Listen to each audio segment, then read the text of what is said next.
gus-gusan Pak. Jadi gus-gusan. Agus jas nyalek. Tes.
Salih.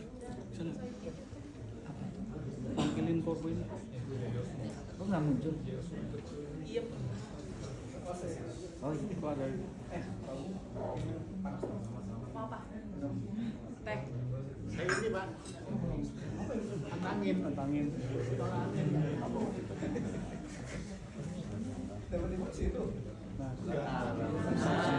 Apanya? Kode ini memang jauh sih. Kita kurang cek. Namanya angin.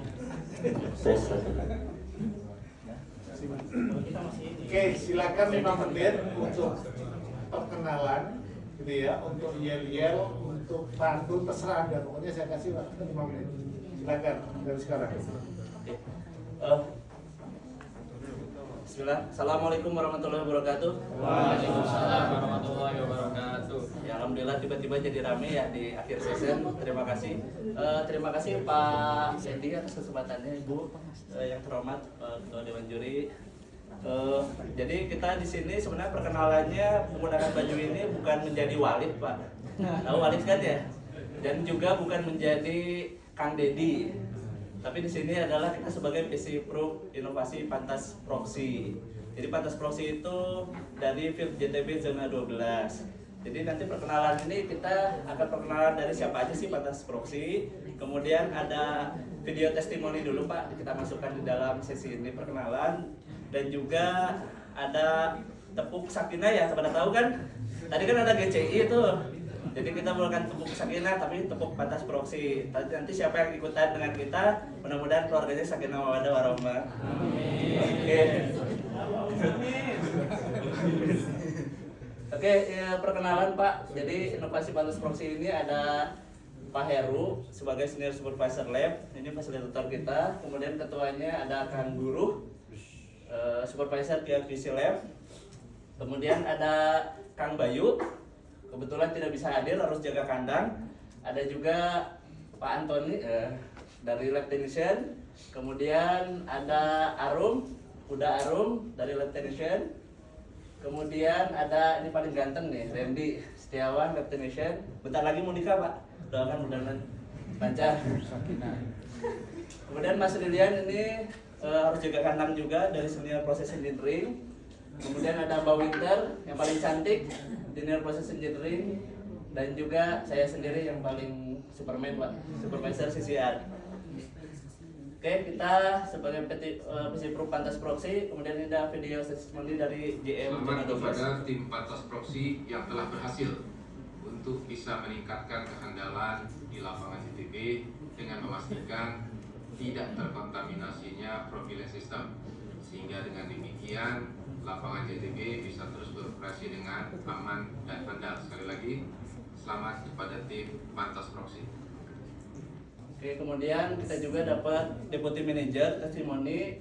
Proplan merupakan langkah yang sangat strategis dan berdampak nyata hingga mencegah terjadinya unplanned shutdown. Kemudian juga ada video testimoni dari Plant Superintendent dari Pak Kunjung. Selamat untuk FD Pro Pantas Proxy yang di lapangan JTB Zona 12.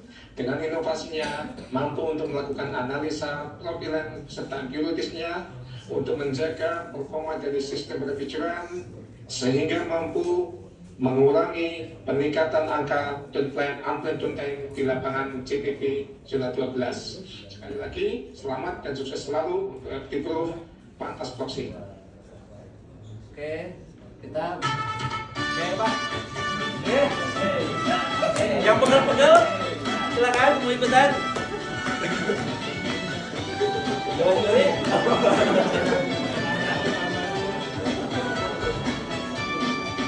Pantas proxy, pantas proxy, pantas proxy. Ide baru cipta karya tanpa batas. Berani coba, berani gagal, berani ubah lalu menang. Inovasi untuk solusi. Oke, malu ya Pak.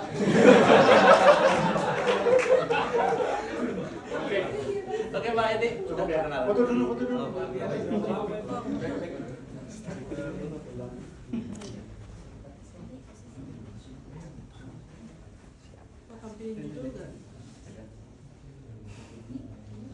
Oke, mutu dan coet. 1, 2, 3. Ini geser nih. Oh iya. Makasih Bu. Oke.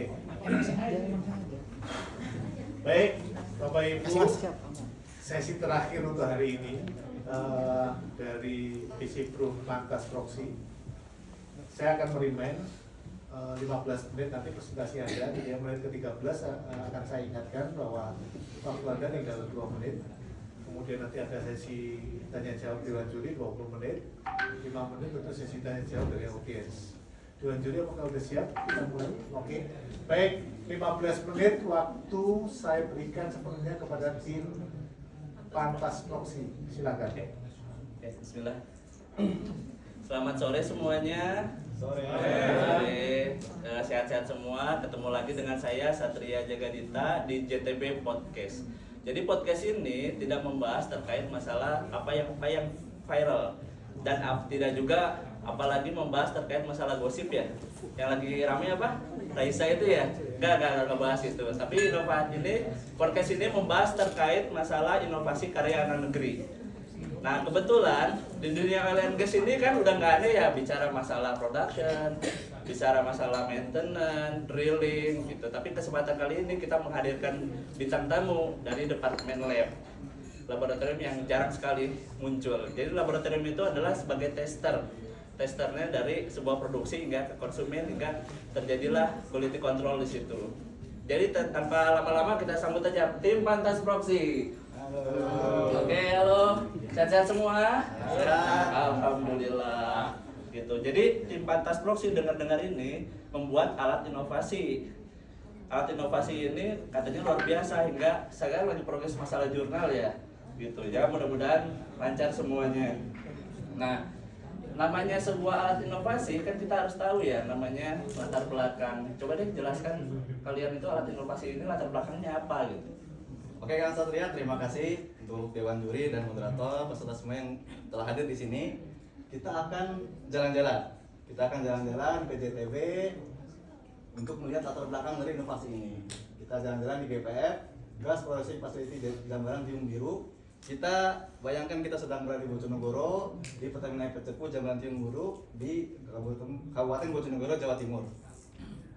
Nah, di JTB itu kita ada plan yang plan gas ini mengalir secara normal seharusnya dari well ke separator, kemudian sistem pendingin, kemudian sampai ke penjualan sales gas. Hanya saja dalam kondisi normal ini sampai sales. Hanya saja ternyata terjadi kebocoran di dew point control unit sistem pendingin atau kita biasa sebut DPCU yang natural gas ini mengkontaminasi propilen.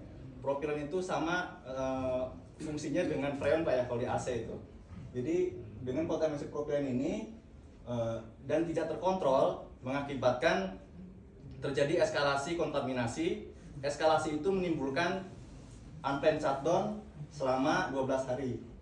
Nah, jadi kita ada risk impact-nya terjadi kontaminasi propilen yang tidak terdeteksi dengan risk 15. Dengan risk 15 ini kita melakukan improvement ya. Jadi laboratorium hadir untuk menangani masalah tersebut dan memberikan solusi dengan tema meningkatkan reliabilitas produksi gas di lapangan Jabaran Curug Biru dan menghadirkan alat untuk pemantauan kualitas gas propilen, kita sebut Pantas Proxy.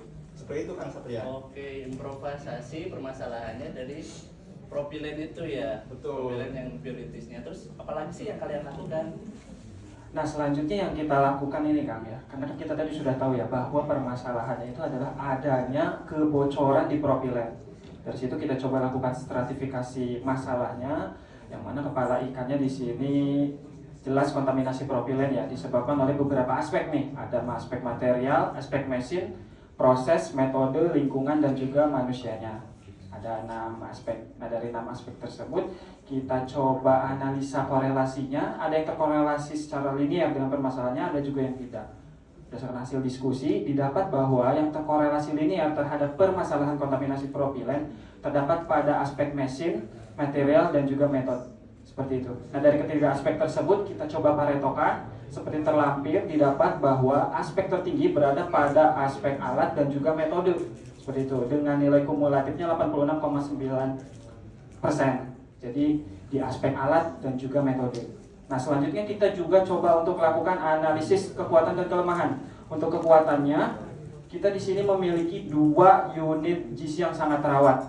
Sayangnya selama ini kita belum pernah melakukan analisa propilen seperti itu. Sehingga kita memiliki peluang adanya kontak servis dengan vendor eksternal nih alat GC kita. Ancamannya yang terakhir jika kita lakukan analisa keluar, ini akan berdampak karena biayanya mahal setiap tahunnya. Seperti itu Kang. Oke, setelah kita tahu kekuatannya, kelemahannya, kemudian didapatkan apa ya dari untuk mendapatkan solusi itu? Oke, kalau untuk tahapannya Bang ya, kita yang pertama itu tentunya kita brainstorming dan juga kita meeting dengan pihak-pihak terkait yang berhubungan dengan modifikasi kita ini. Kemudian kita juga melakukan studi banding di Pertamina Balongan dan juga Pelaju. Kemudian juga riset untuk metode-metode yang terkait.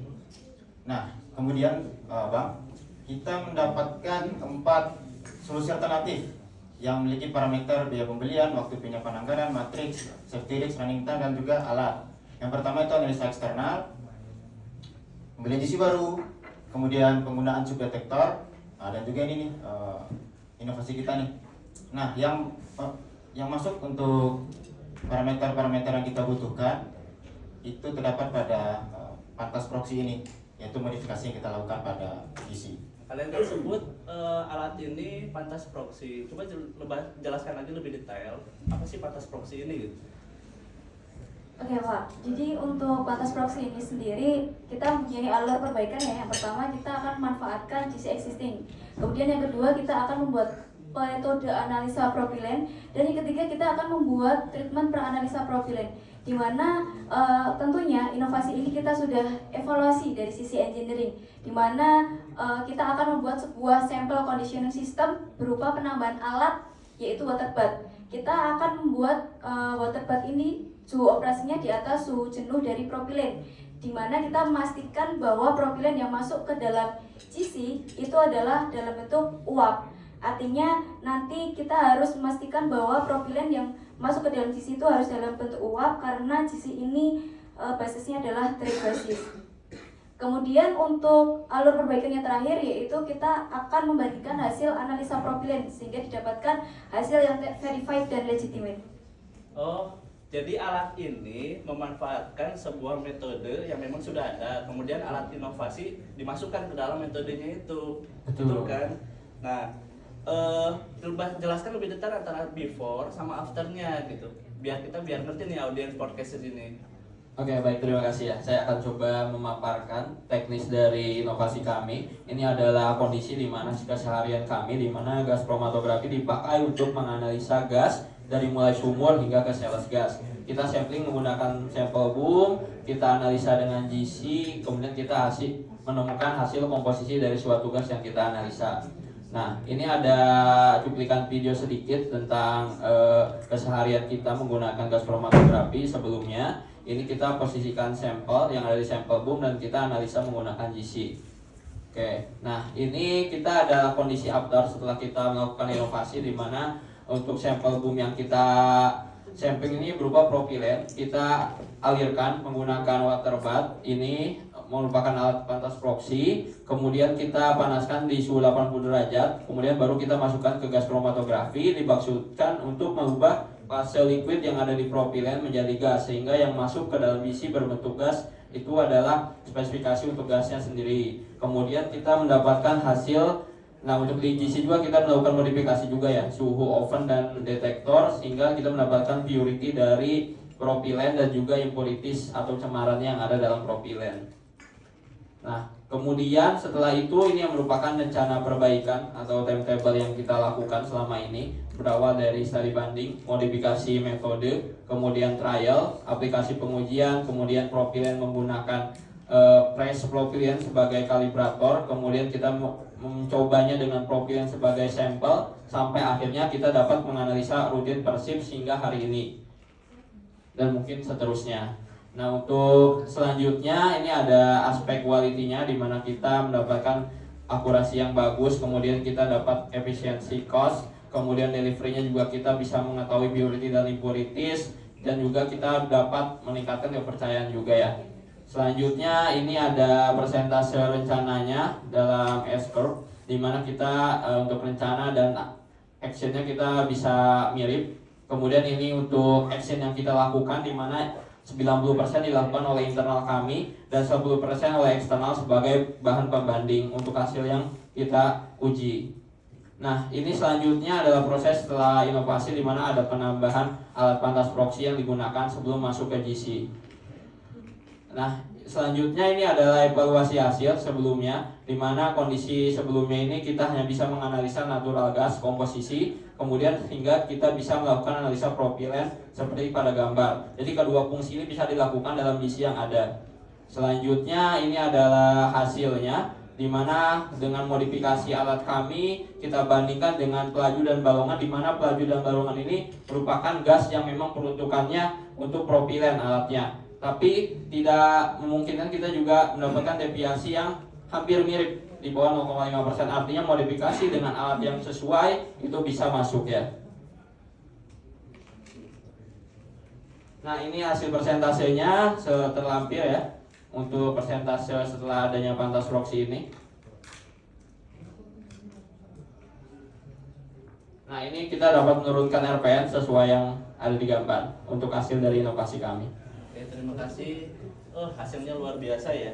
Tapi kan namanya alat inovasi itu kan harus bermanfaat untuk orang banyak dan juga bisa direplikasi oleh perusahaan lain. Apa sih yang kalian siapkan gitu? Oh, betul sekali Kang. Jadi untuk bisa mereplikasi peralatan ini, kita sudah membuat STK yang sudah di-approve ya. Jadi STK ini pembuatan tata kerja individu pelaksanaan analisa komposisi gas propilen yang sudah di-approve. Jadi jika ingin mereplikasi atau menduplikasi alatnya, kita bisa merefer kepada ini untuk cara kerjanya. Kemudian untuk alat ini juga pantas proxy ini mempunyai potensi untuk melakukan hak cipta dan paten. Kemudian untuk MOC juga sudah melakukan proses approval dan sudah bisa digunakan. Jadi alatnya sudah saat day to day sudah bisa digunakan. Komersialisasi, jadi alat ini memiliki potensi untuk dilakukan komersialisasi dengan duplikasi alat-alat sejenis di lab lain yang menganalisa propilen maupun propana. Kita juga sudah melakukan sharing session untuk kepada vendor GC dan mengapresiasi atas apa yang sudah kita lakukan untuk lebih efektif. Kita juga sharing session di laboratorium SAU Pertamina di komunitas Planet Titan ya. Kemudian untuk sustainability kita mempunyai jadwal monitoring untuk gas kromatografi. Kemudian laporan inovasi melalui kalibrasi, daily analysis dan shiftly analysis ya. Kemudian untuk value creation kita mempunyai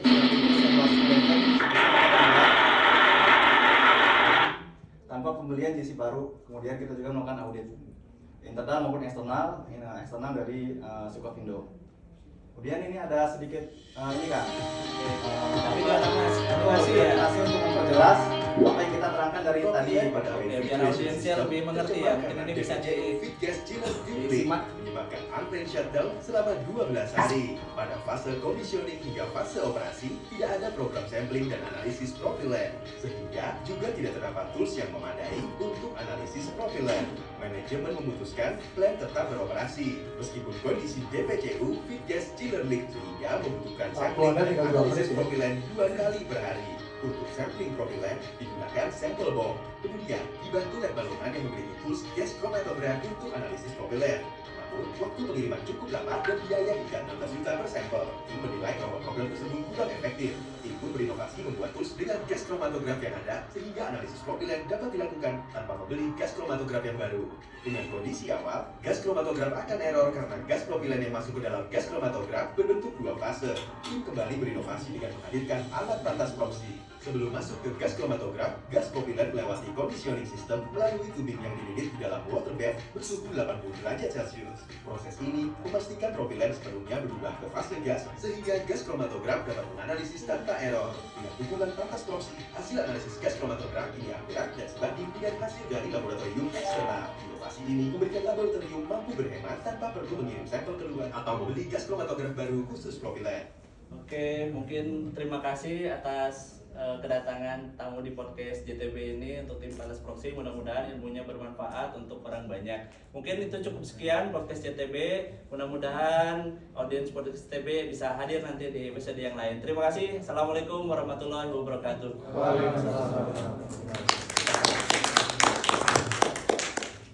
Oke, Dewan Juri waktu yang dipakai 14 menit 24 detik.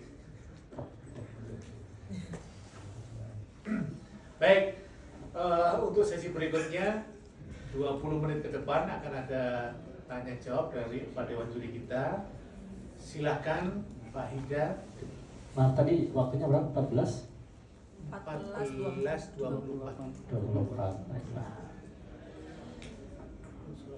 Baik, tepuk tangan dulu. Harus tetap semangat di sesi akhir kita ya. Di jam berapa ya sekarang? Mau jam 5 kayaknya ya. Tapi kita harus tetap semangat.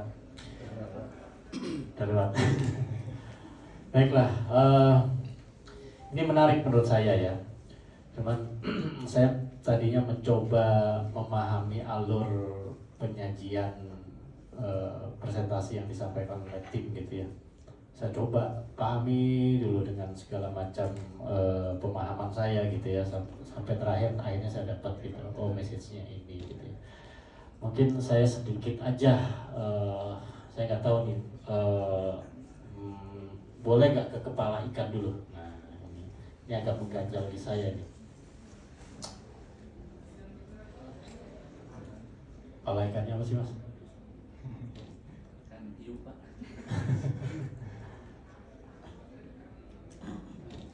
Kontaminasi propilen gitu ya. Betul ya. ya. Jadi yang coba saya pahami itu kan sebetulnya di lapangan propilennya terkontaminasi somehow, mungkin oleh gas hidrokarbon dan sebagainya gitu ya. Kita pengen melakukan analisa nih si propilennya ini kira-kira kontaminasinya sejauh mana gitu ya.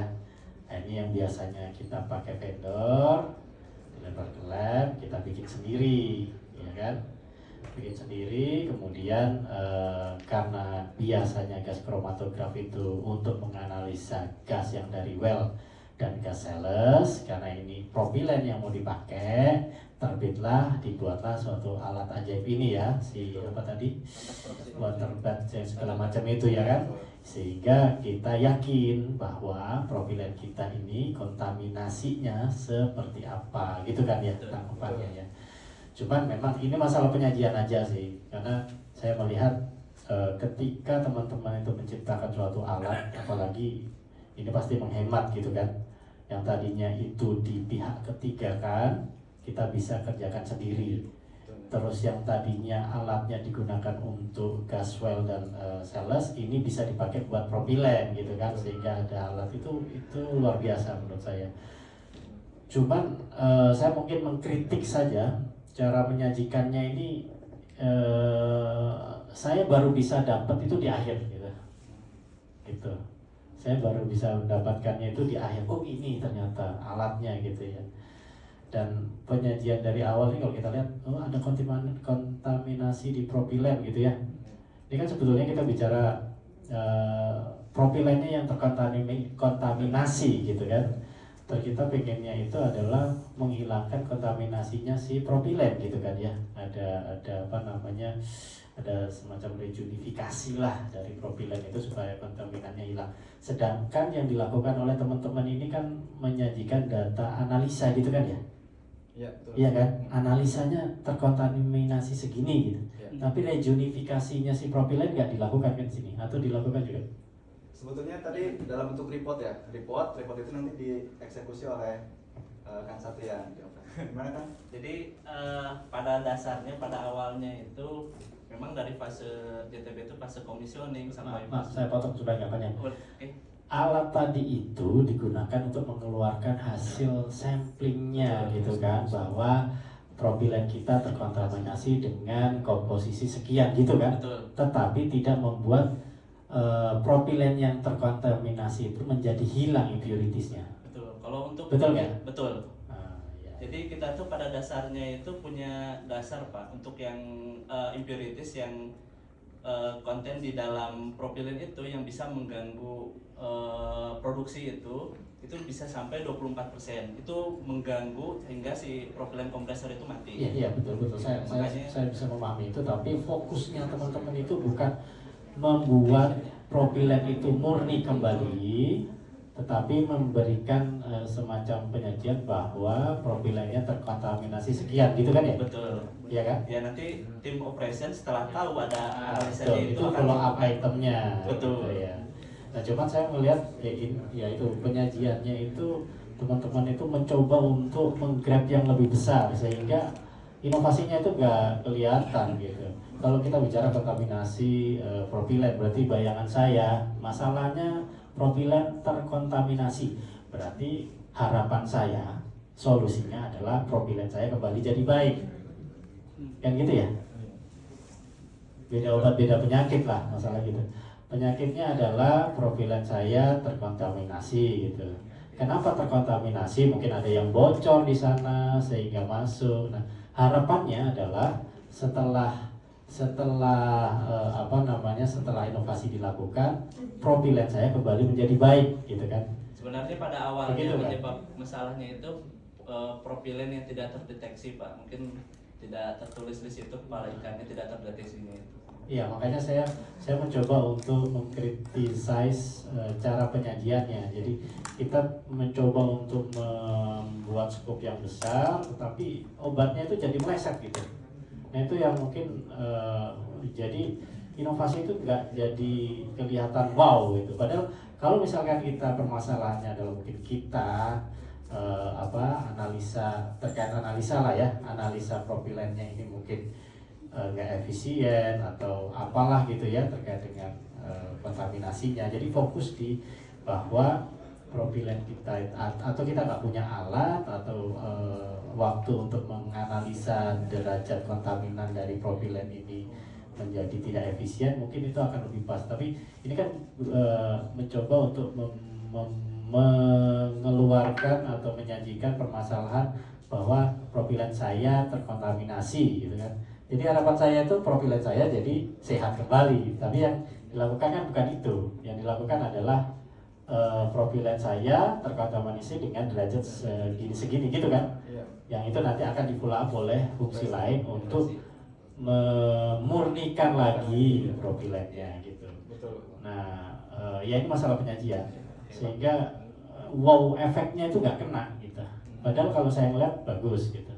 Yang tadinya proses untuk gas sumur, kemudian untuk sales, kita bisa loh bikin sendiri untuk menganalisa propilen kita, sehingga proses follow up itemnya nanti untuk memurnikan propilen itu akan lebih mudah, lebih efisien, atau somehow lah ada value edit yang dilakukan. Nah itu yang mungkin perlu dikemas lebih baik lagi dalam menyajikannya gitu ya, sehingga efek wow-nya itu kelihatan di awal itu. Itu aja sih saya menyampaikan itu aja. Baik, terima kasih Pak. Itu menjadi bahan kebaikan bagi Pantas Proxy.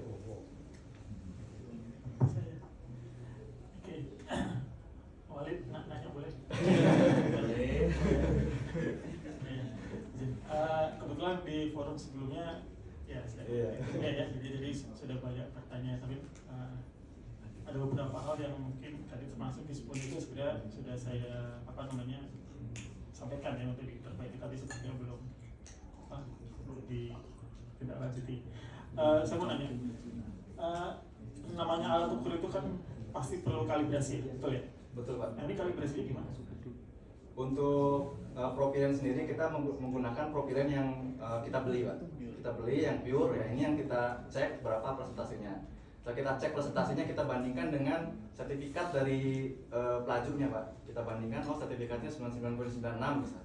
Kan kita nggak ke pelaju lagi, ya kan? Nah kalau setelah kita nggak ke pelaju Pak, tapi kan kita beli propilen.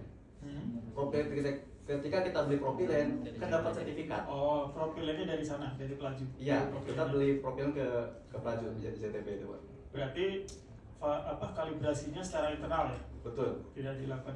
Kalau gas kromatograf sendiri seharusnya kalibrasi gimana? Kalibrasi menggunakan gas standar. Ya? Jadi kita beli gas standar, kemudian itu untuk internal ya. Untuk eksternalnya kita bisa ke BRK gitu Pak. Mungkin Mas Antoni. Ya, saya coba disclaimer ya proses standarisasi ya. Jadi ada beberapa.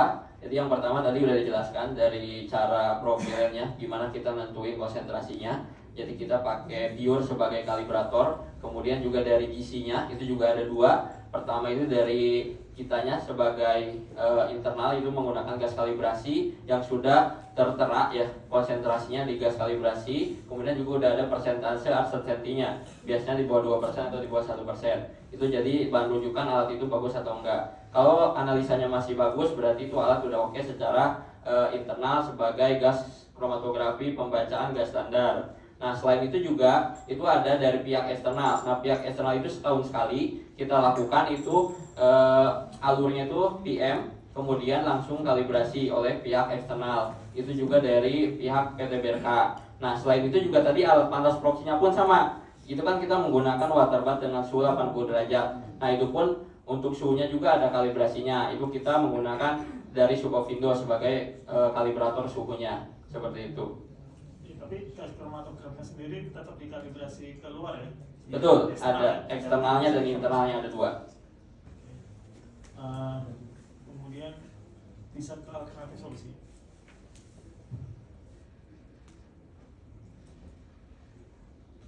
Solusi ini kan salah satu alternatifnya kan membeli GC baru ya?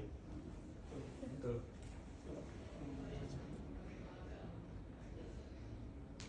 Menggunakan GC baru, membeli GC baru, namun biaya tinggi gitu ya? Betul. Nah tapi di sini ada yang menambahkan safety risk-nya tinggi. Itu kenapa ya membeli GC baru memiliki safety risk tinggi sedangkan para sponsor safety risk-nya rendah? Ya. Jadi safety risk-nya itu kita pernah ada kejadian juga ya terkait masalah sampel bom yang ketika itu pressure-nya itu sebenarnya 150 psi sampel bomnya itu, kemudian dia build up karena kan membutuhkan transportasi yang lebih lama. Dan itu tuh pernah ada kejadian juga pressure build up di sampel bom itu sampai 2000 psi Pak. Padahal dari 150, karena dia fasenya kan ada dua fase, dari liquid sama vapor. Kemudian dari transportasi itu sampai di sana itu sampai 2000 psi. Tapi kan pakai panas palsu tetap pakai sampel benar ya? Tapi langsung di labnya kita Pak, jadi tidak ada tidak lama lah. Jadi dari lapangan diambil sampel bom, kemudian langsung ke lab, itu langsung diuji. Maksudnya kan kalau GC baru kan di labnya juga. Isi yang sorry. Untuk gizi baru ini kan gizi baru memang peruntukannya untuk propilen berarti ya, seperti yang di pelaju dan balongan. Nah kalau kita membeli gizi baru itu 1 unit. Nah ini kenapa safety risk-nya tinggi? Itu karena tanpa alat pantas proksi di balongan sama pelaju pun dia sampling di sampel boom ya langsung. Jadi ketika itu kita hanya beli gizi saja tidak tanpa adanya pantas proksi, itu tetap ada potensi ternyata yang memang mungkin di pelaju atau balongan belum alami ya. Jadi ketika itu tanpa alat pantas proksi pun kita sudah menguji atau mencoba menggunakan gizi tanpa adanya pantas proksi, dan memang itu ada safety risk-nya seperti tadi dikatakan Mas Satria. Jadi tetap harus ada pantas proxy alat itu gitu. Jadi kita masukkan tetap ke safety risk tinggi, atau mungkin memang kalau memang kurang tepat bisa jadi itu bukan termasuk, kalau memang itu nggak termasuk safety risknya ya. Memang tidak ada bill up pressure tinggi Pak pas ketika sampling sekarang itu, dengan hanya dari lapangan langsung ke lab yang terdekat itu pressure tidak diukur. Cukup dari saya. Ini mungkin tadi seperti yang dari Mas Hida ya, teman-teman ini tadi menjual satu gitu ya.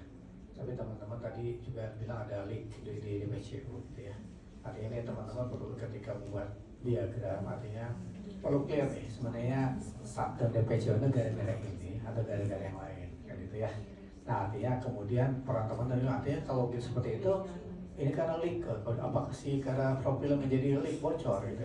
Karena kalau DPCU udah, sekarang pertanyaan saya, kalau DPCU udah normal, ini masih butuhin apa enggak gitu kan ya. Nah itu artinya teman-teman perlu melihat bahwa inovasi teman-teman ini adalah bentuk normal atau bentuk inovasi melebihi atau bagaimana gitu ya. Pertanyaan saya, apabila DPCU udah normal, masih butuhin nggak?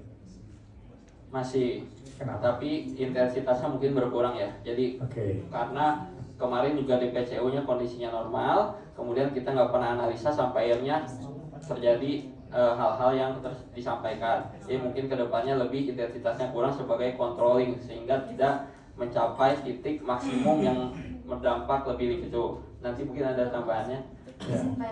Untuk saat ini memang dari sisi kualitas purity propylen dari JTP Field sendiri kita punya threshold gitu ya Pak, dimana maksimal CO2-nya itu di 5%. Artinya di sisi controlling dan monitoring itu tetap akan pasti dilakukan sampai seterusnya hingga DPCU itu tetap sudah diganti, itu akan tetap menjadi quality control kita Pak. Karena potensi failure itu pasti akan tetap ada di setiap peralatan gitu. Nah itu mungkin yang teman-teman perlu jual ya. Jangan selalu mungkin, sebab saya ada miss out gitu ya, antara teman-teman jual dengan instruksi dengan ini satu ini teman-teman seperti tadi Mas Ida, ini teman-teman merangkainya kurang mulus ya, kurang baik sehingga kita nangkapnya juga ini yang sebenarnya apa sih menyebabkan shutdown sebenarnya kan gitu ya, seolah-olah ini gara-gara propylen jadi bocor shutdown, tapi sebenarnya enggak kan gitu ya, juga problemnya lain isu lain kan gitu ya. Nah ini yang teman-teman perlu dikliarkan, itu satu. Kedua terkait yang teman-teman membuat alat ini ya. Ini teman-teman dari mana hitungannya itu 80 derajat, kemudian panjang koilnya segini. Nah itu ada hitungannya enggak?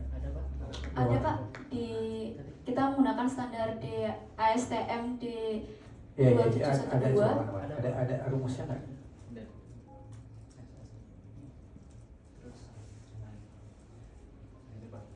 Mana? Ya ini di sebelah kiri bawah kita menghitung suhu jenuh dari propylen terlebih dahulu Pak. Di sebelah sini. Oh itu nggak bisa gitu doang, nggak ada apanya, itu masih hitungnya itu dari mana angka sekian, itu udah standarnya mereka? Ini untuk 80 dari sini Pak, ini gitu. ASTM-nya, ASTM dari pengukuran propylen. Nah ini teman-teman perlu bikin seperti kayak flow ya, artinya ketika dia ngalir ke sini, ini ada menjadi prosesnya liquidnya apa, kemudian ketika ini hitungannya ini di mana sih, itu ya sehingga memang nggak formula, nggak bisa diformula gitu ya. Kalau untuk coil tadi yang sekian meter, ini kan GC Agilent yang kita gunakan ini maksimal yang kolom yang di dalam itu 3 meter Pak ya. Nah kita kalikan 2 biar aman aja Pak. Untuk biar aman, jadi kita 6 meter. Jadi coilnya 6 meter kita Pak. Kemudian suhu itu 80. Kalau suhu 80 dari sini Pak, dari ASTM. Kalau ini dari panjang kolom existing. Ini mungkin teman-teman perlu dibuat dalam satu ini ya, sehingga spesifikasi dibutuhnya apa ya. Yang berpengaruh terhadap ini suhu sekian mengacu. Jangan langsung aduh gitu ya. Saya mau bikin tabel aja sehingga maksudnya gimana gitu ya. Artinya ini teman-teman tuh biar bisa paham ya. Karena saya karena teman-teman punya ada MOM dengan BRK gitu ya. Dari BRK menyampaikan bisa water heat test. Pertanyaannya ide dari BRK atau dari teman-teman nih. Ini saya karena teman-teman melampirkan di lampiran itu ada dari BRK menyampaikan bahwa itu bisa dilakukan water heat, dilakukan pemanasan terlebih dahulu. Ini gimana sebenarnya? Ide dari teman-teman gimana cerita? Jadi idenya dari kami Pak. Jadi kami, kemudian kami mempresentasikan, kami punya ide ini nih, bahwa untuk propilen kita menggunakan water heater. Gimana tanggapan BRK? Tanggapan BRK, oh memang propilen itu mempunyai fase gas yang lebih berat ketimbang C1, C2, C3 yang biasa, maka diperlukan memang di balongan dan di pelaju di lab-lab lain memang menggunakan pemanas, hanya saja pemanasnya heating mantle gitu kan. Kalau lab sini menggunakan ini masih bisa diterima seperti itu Pak. Jadi di dalam meeting itu Pak. Ya iya gini. Jadi teman-teman tuh ketika membuat analisa ya, kandungan ini lebih berat dan lainnya, mungkin bisa dengan ada ilmiahnya gitu ya. Ilmiahnya hitungan proses kimianya gitu ya, proses kimianya sehingga kelihatan gitu loh. Ini kalau dipanasin, ini menjadi kan kalau dulu saya belajar kimia ya, saya belajar sampai ini. Itu kan ada ya pemanasan sini menjadi apa bentuknya gitu ya. Nah seperti itu gitu. Sehingga ini sih kelihatannya oh iya gitu loh. Tidak tiba-tiba oh ini dipanasin ini nggak kayak gitu. Kalau bisa ya artinya teman-teman bisa lengkapin sehingga muncullah kenapa harus dipanasin dulu gitu ya. Kenapa harus pakai water bath dulu gitu ya. Artinya nggak apa-apa dipanasin, maka dipanasin tanpa air boleh nggak? Ternyata nggak bisa misalnya. Nggak tahu teman-teman yang lebih tahu ya tentang kimia ya silakan gitu loh. Supaya kelihatan bahwa ini teman-teman tuh nggak ada dasar ini gitu. Kalau dasar hukumnya lah atau itunya lah ilmiahnya. Ya. Baik. Makasih Pak. Makasih. Makasih teman-teman. Ini kalau saya melihat malah ini potensi masuk Optimus. Jadi pernah ada di Jepang kalau nggak salah tentang gizi ini hampir sama gitu ya dengan memaksimalkan mobil yang ada gitu ya. Nah pertanyaan saya karena ada satu file yang nggak bisa dibuka terkait penamaran dari eksternal. Jadi teman-teman ini kalau boleh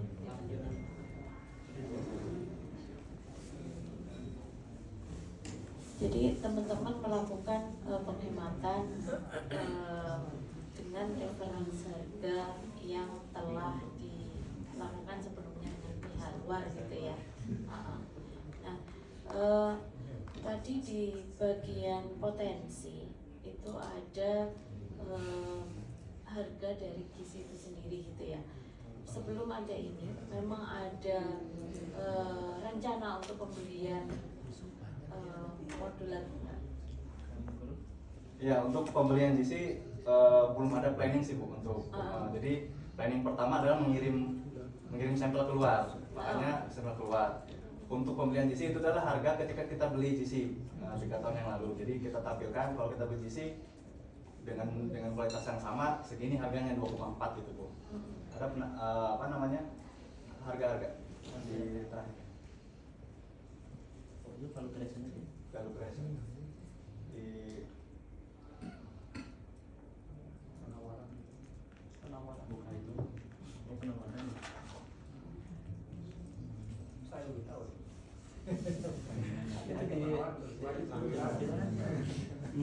Itu verifikasi ya. Ada di verifikasi keuangan. Iya.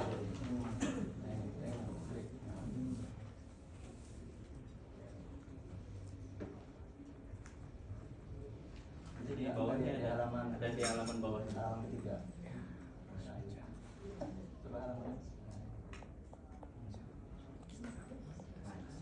Terus ini kalau ini dari Balongan, yang GC baru yang bawah itu. Yang bawah. Pembelian GC baru.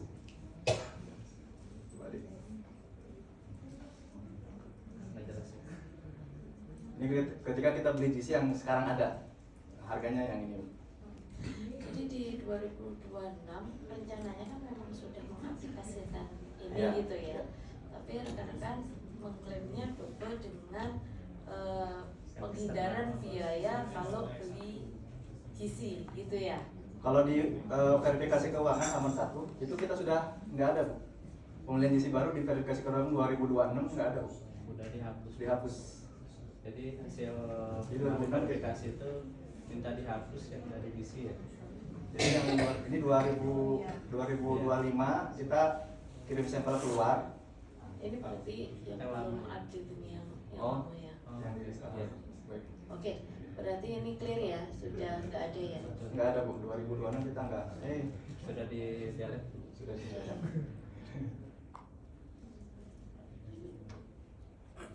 Nah, ini berapa sampel dan ini sama nih pertanyaannya waktu dulu ada yang dari Cepu itu pertanyaan dari Persero. Dasar penghitungannya itu berapa sampel dan secara teknikal itu kenapa harus sejumlah sampel itu? Jadi sebenarnya kebutuhan dari operasi ya Bu. Jadi kebutuhan operasi itu membutuhkan sampel itu 2 kali per hari. Jadi tiap shift itu 12 jam itu 1 kali. Jadi kita dikalikan selama 1 tahun apabila memang kita lakukan itu untuk melakukan analisa, makanya nanti dikalikan setahun dalam. Jadi 2 kali sampel per hari dikalikan setahun. 1 titik. Maksudnya 1 titik pengambilan sampel. Ya, iya, karena yang diambil itu kita akumulatornya dari propilen. Itu titik kumpulnya semua propilen sebelum masuk ke user-user. Oke, berarti cukup dari secara teknis cukup dengan 1 titik itu gitu ya. Itu sebenarnya kadang-kadang operation itu membutuhkan lebih kadang-kadang. Iya, kan. Kadang Cuma itu itu kan namanya adalah kenapa 3, kenapa 5 gitu kan. Itu nanti disesuaikan dengan dinamika proses yang ada. Biasanya itu ada ad hoc tambahan dari engineering. Misalnya kita ngambil dari scrubbernya kompresor atau misalnya kita ngambil dari discharge kompresor, itu kadang-kadang memang dibutuhkan. Tapi kita itu ambil kondisi anomali ya. Dalam kondisi anomali ya. Kondisi apabila ada anomali proses yang berbeda. Jadi kalau normal saja kita 2 kali sehari, berarti bisa lebih. Jadi yang kita hitung normal-normal dulu.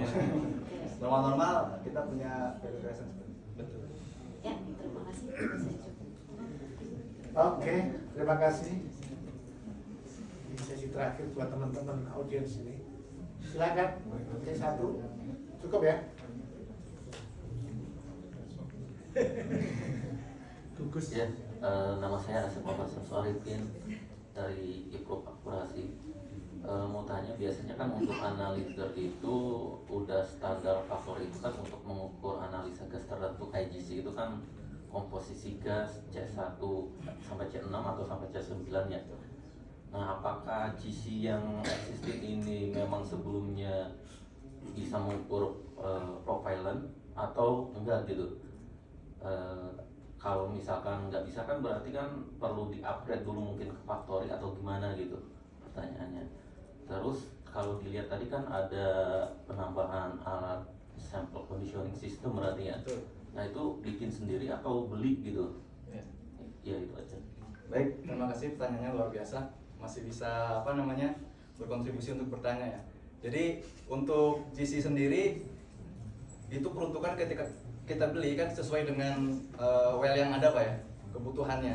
Benzen C1 sampai C9, ada benzen toluene, kebutuhannya untuk itu. Jadi ketika kita beli, kebutuhannya untuk itu. Dengan kebutuhan itu kita punya 3 detektor. Detektor itu untuk menganalisa yang semua tadi, C1, C9, benzen toluene, kemudian H2S. Kemudian di tengah perjalanan ternyata butuh propilen. Nah, butuh propilen, kita cari prosedur dari ASTM, ternyata ASTM bisa pakai GC. ASTM bisa, kita coba konsultasi dengan vendor GC-nya bisa nggak.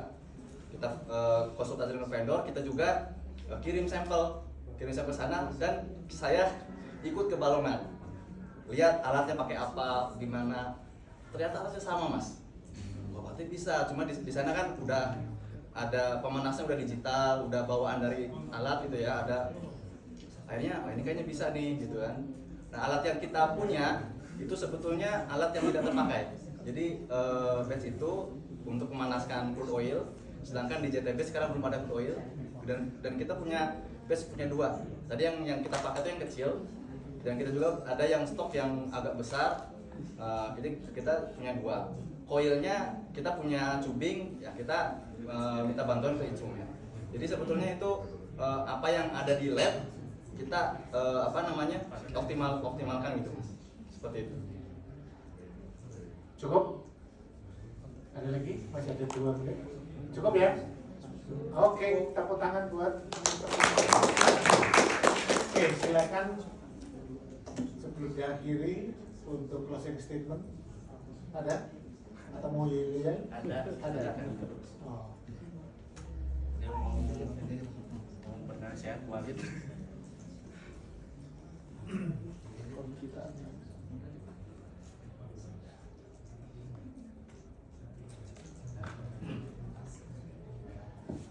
Baik, terima kasih untuk moderator, dewan juri, dan peserta semua. Jika di Solo saya cerita filosofi kopi, saya ingin cerita di sini filosofi kopi. Jadi kopi itu bisa berkualitas, Bapak Ibu ya. Kopi itu bisa berkualitas, walau kopi sama aja ya, sama-sama pahit, sama-sama hitam. Tapi kenapa kopi yang senang kopi gitu ya, kopi Toraja atau kopi Gayo itu kenapa bisa ini lebih bagus daripada kopi yang lain? Itu karena ada verifikasi tester yang sudah kompeten. Ketika ada verifikasi dari yang sudah kompeten, sehingga harga kopi itu bisa naik. Jadi itulah kebutuhan dari QC ya, quality control laboratorium. Ketika kita mampu menganalisa, menghadirkan data, sehingga nilai jual kita, sales kita bisa naik gitu ya, dengan data yang akurat dan data yang bisa terverifikasi. Jadi hanya idiom saja, produksi tanpa QC itu hanya halusinasi. Demikian dari kami, Panas Proxy. Assalamualaikum warahmatullahi wabarakatuh. Oke, silakan kembali ke tempat. Sebelum kita tutup ya, besok jam 8 kita start dari Magenta kan? Nah, besok Anda bisa setting gitu ya sebelum jam 8, terserah mau jam 7, jam 6 juga tidak apa-apa.